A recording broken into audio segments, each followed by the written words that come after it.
I didn't think of myself seriously as a singer until I guess I was in high school.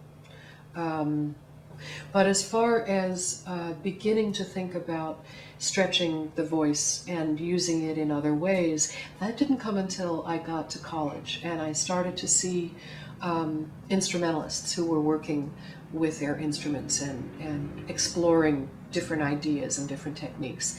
I didn't see or hear singers doing that, and I was very curious about it.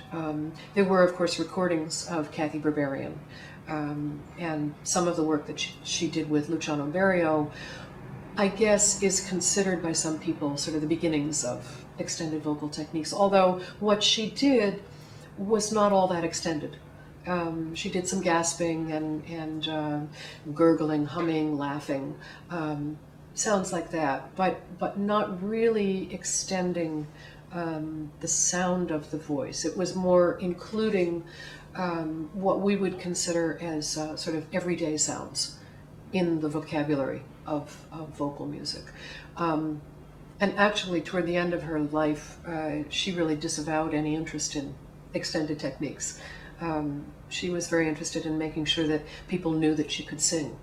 And she felt that by doing all of that contemporary music, somehow people had gotten confused and thought that she really wasn't a singer. She was more of an actress.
Song is an opera I've been working on now for about 2 years, and it's inspired by the life and work of Virginia Woolf. When she wrote her novels, she heard them first in music and then translated them into words. And so it's been my process to try to see if I can find the music in her words and transfer it again back into music in a way.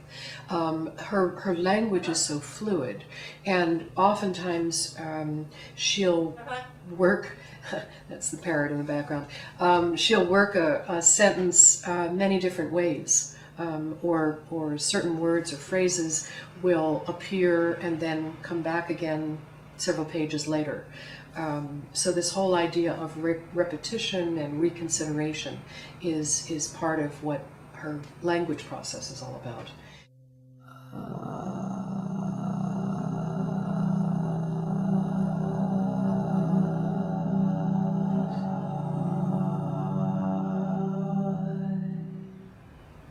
When I was beginning to explore extended vocal techniques, I did a lot of imitating of sounds, not only of instruments, but of birds, of animals, of machines, of synthesizer sounds, developing a vocabulary, developing a language.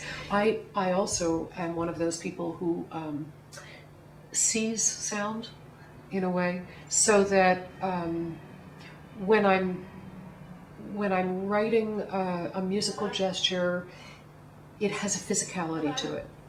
It has a shape, and I find that using graphics allows me to get that shape into the score. The scoring is still just an approximation. How do you score an inhaled glottal click? I mean, I put a little series of X's, with dots going after it, and I then write inhaled glottal click. I also did early on a sensory deprivation experiment piece called Hear What I Feel, where I had taped my eyes shut for a period of an hour prior to the performance and sat in an isolated room, and then was led out to the performance space with my eyes still taped shut. And my assistant had put items in these 6 glass dishes, and I only stipulated that they shouldn't crawl and shouldn't injure me. So I didn't want to identify what was in the dishes. I just wanted to give an immediate vocal reaction. The idea being, hopefully, that the circumstances would, first of all, the circumstances of being in a performance, which gives one a sort of heightened state of awareness anyway. And then having spent that hour in isolation, then coming and touching these substances, I just wanted to react to them, hoping that there would be, maybe a new sound would come out. Also wanting to communicate with the audience on that pre-verbal level. So I think that there's a way of the vocal instrument communicating on an emotional level in a very, very deep way, even without words.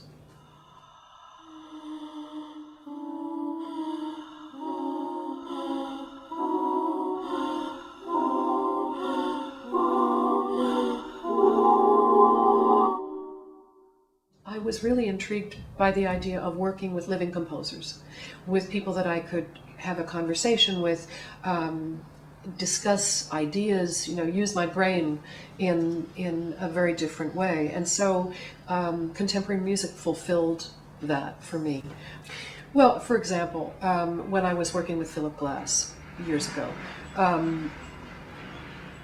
I explained to him that, yes, I could sing 2 notes for 20 minutes, but then in the next piece, he'd have to move to a different part of the range, because the vocal apparatus is like a muscle. I mean, it is musculature.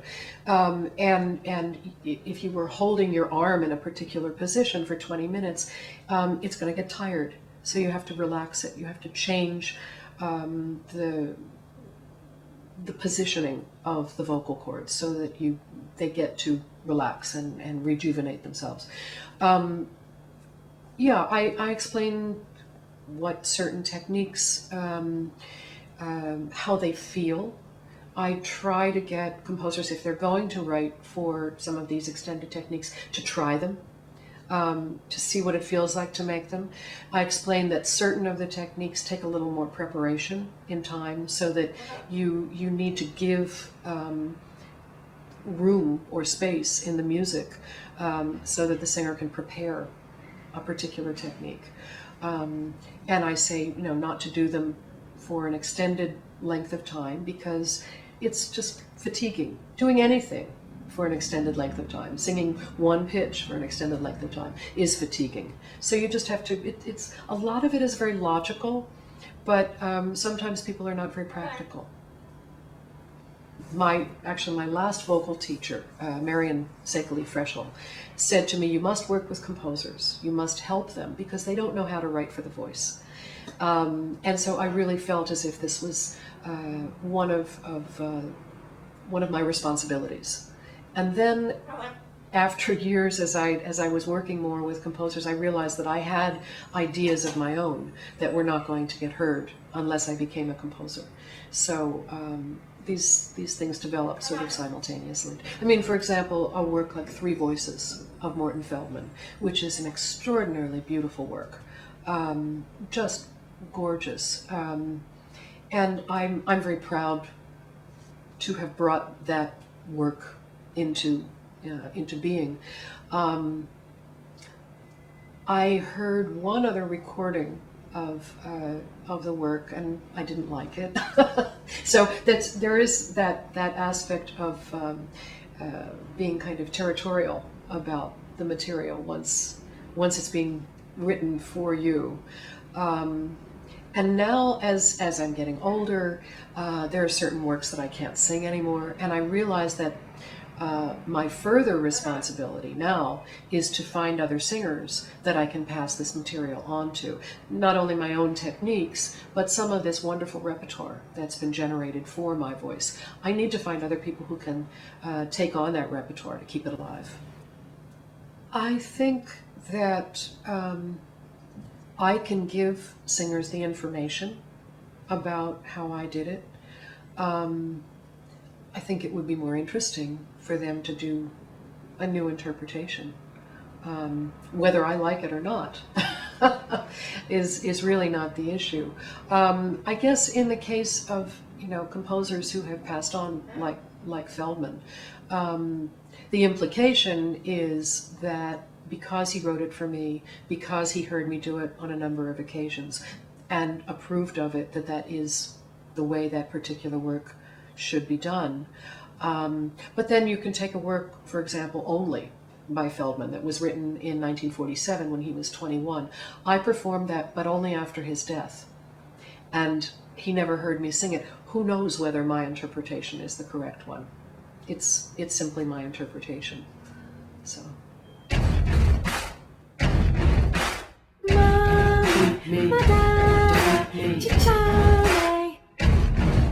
The only time it's actually been a problem is when I go out and do workshops. And sometimes I'll work with singers and they'll be a little hesitant, and somebody will say, well, is that going to damage my instrument? And I say, well, no. I've been doing this for over 30 years and it hasn't damaged my instrument. And I certainly wouldn't do anything that would damage it because I'm a singer.